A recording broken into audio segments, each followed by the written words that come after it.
Welcome, lovely viewers, to another exciting video. Welcome aboard, as we set sail on a journey through St. Michael the Archangel's Church, Framlingham. St. Michael's Church in Framlingham, Suffolk is a Church of England church dedicated to St. Michael. It was the burial site of the Howard family. The church was declared a Grade I listed building in 1966. Currently, the church accepts monetary donations for its maintenance and preservation. In this section, we'll be peeling back the layers of history to reveal its true essence. The Church of St. Michael, Framlingham, has been built, rebuilt, and added to several times since construction. A surviving feature, the capitals of the chancel arch, date from the 12th century, but the majority of the church was built in the perpendicular style between 1350 and 1555. The roof is decorated with intricate fan tracery which conceal hammer beams. The roof itself dates from about 1521. Framlingham was a major seat of the Earls and Dukes of Norfolk. Vast estates of the Norman bigods were forfeited to Edward I, and Framlingham came to Thomas of Brotherton, eldest son of Edward and Margaret of France.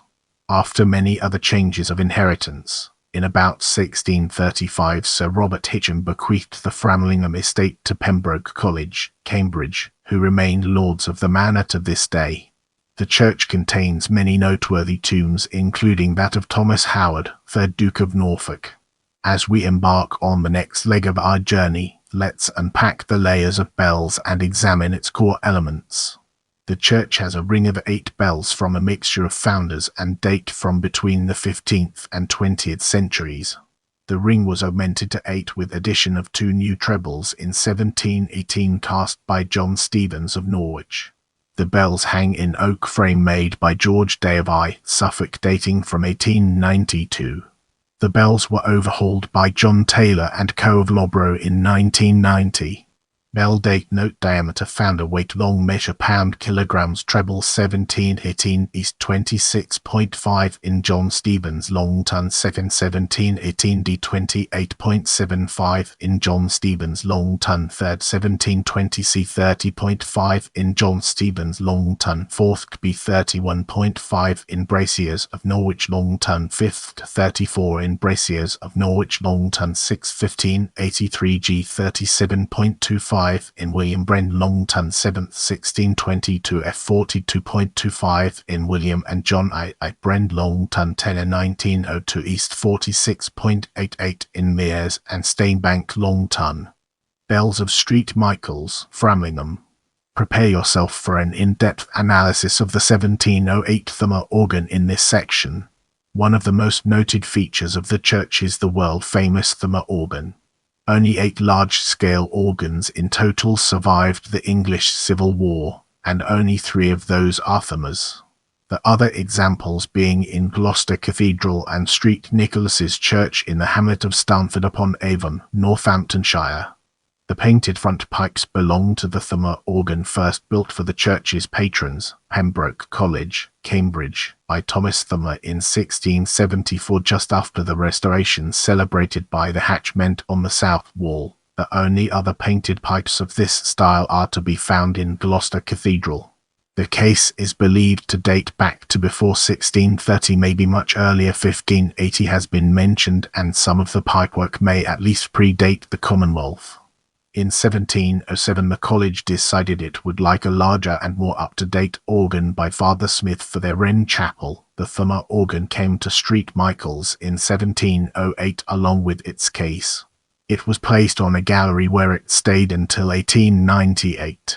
For a period the organ was moved about the church, first to the north aisle and then into the chancel until 1970, when the gallery was recovered from the castle and reunited with the organ in its present position under the leadership of Michael Gillingham and with the aid of the Pilgrim Trust. The organ's history is uncertain. One concerns the famous and historic organ builder John Byfield, who worked on the organ during 1740 according to reports in the Ipswich Journal. When Hunter rebuilt the organ in 1898, he used most of Thummer's pipework on the great organ except for the cornet and trumpet, which he replaced with a harmonic flute and gamba. The cornet went missing and the trumpet was lost. The swell incorporated at least 3 18th-century stops. The organ was restored in 1970 by Bishop and Son of Ipswich. The fuller organ was restored with no additions or subtractions apart from a board for bottom C. The cornet was rediscovered in the rectory attic and repaired, restored and reconstructed. A very old rank of trumpet pipes was found to replace the lost set. The swell was matched up to complement the grate and based on its 18th content. The pedal was likewise treated.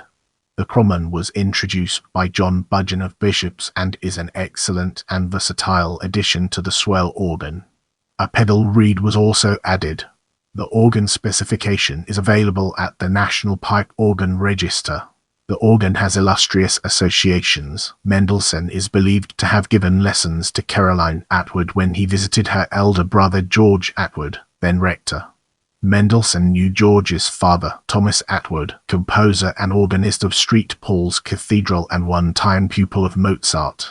Let's now zoom in on Howard family monuments and uncover the hidden gems that lie within. The church contains family burials of the Howard family, mostly moved after the dissolution of Thetford Priory. The spotlight now falls on Duke of Richmond as we delve deeper into its details. Henry Fitzroy, Duke of Richmond and Somerset, an illegitimate son of Henry VII by his mistress Elizabeth Blount, is buried in the church in an ornate tomb. The Duke of Richmond died in 1536 and was originally buried at Thetford Priory.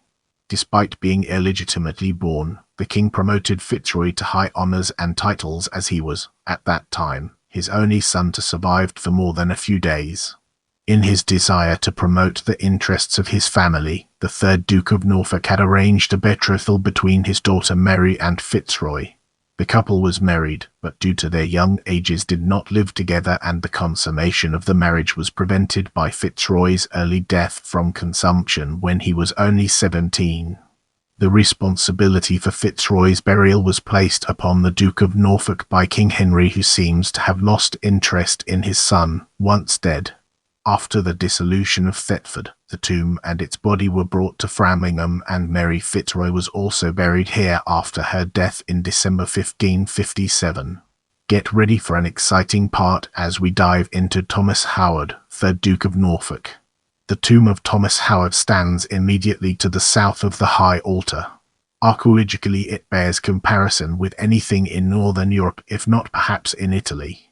The religious representations on Howard's tomb are of the 12 apostles and some of the oldest Christian saints. On the south side there are St. Matthew the Evangelist, St. James the Great, St. James the Less and St. Andrew. On the west, St. Peter, the prophet Aaron, and St. Paul. On the north, St. Matthias, St. Jude Thaddeus, Simon the Zealot, also known as Simon the Canaanite, and St. Philip. And on the east, St. John the Evangelist, Simeon of Jerusalem, and St. Thomas. These represent the last major display of religious imagery in England before the full weight of Reformation theology made such things impossible. The design of the tomb is part French and part English, and it is significant that it was commissioned not by the Crown, but on behalf of the greatest nobleman in England. It is thought that parts, at least, of this tomb may have been incorporated in another which was at Thetford for Thomas Howard, 2nd Duke of Norfolk Victor of Flodden. In turn, this man's father had been John Howard, who had died fighting for Richard II at Bosworth, and for whom the Norfolk dukedom had been created in the Howard name.